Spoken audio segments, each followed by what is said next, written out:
That's your web browser. If you're like me, when you're on your computer, you spend something like, I don't know, 90% of your time on the internet in a browser. There's emails, chatting, you're reading news, watching videos, playing games, you're buying things, just to name a few. Which kind of makes the web browser the most important program on your computer. And if you think about it, it hasn't always been this way. You see, web browsers were first designed a long time ago with the old internet in mind. You know, back when it was slow and mainly just words with links that just send you to more words with links. Back before all of these innovations. So some guys at Google asked, what if we redesigned the web browser from scratch with an eye towards the new web? You know, maps, video, and web apps that are a lot more dynamic. And so they created Chrome, a web browser that's crazy fast on today's internet. And it's sleek and more secure, but mostly it's really fast. I mean, my biggest question when I boot up my computer is how long till I get on the internet, right? I mean, if there isn't any internet, I might not even use my computer. Did you know that even the fastest computers will still take like 45 seconds to boot up? 45 seconds! You can make a sandwich in that time.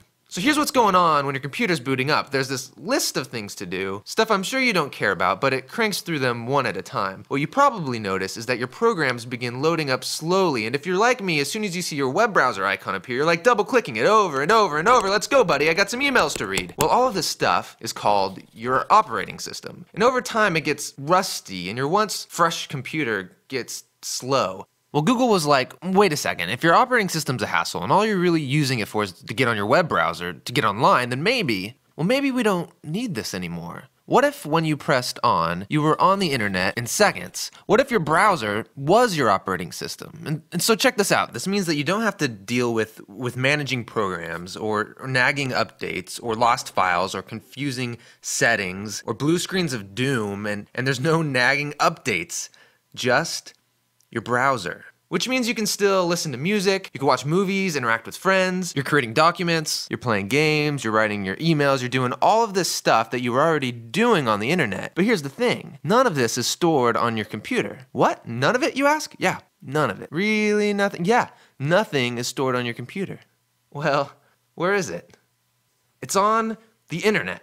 You know, like when you access your emails from your computer and your phone. The email, it isn't stored on either device. So if everything's stored on the internet, then your phone, your computer, all of these devices are what people call stateless. Which is kind of a big word, so maybe just remember this. Chrome is a totally rethought web browser, and you can download it right now on your computer. But Chrome OS is a totally rethought computer that lets you stop worrying about your computer so you could focus on the internet. Which is what most of us use our computers for nowadays anyways.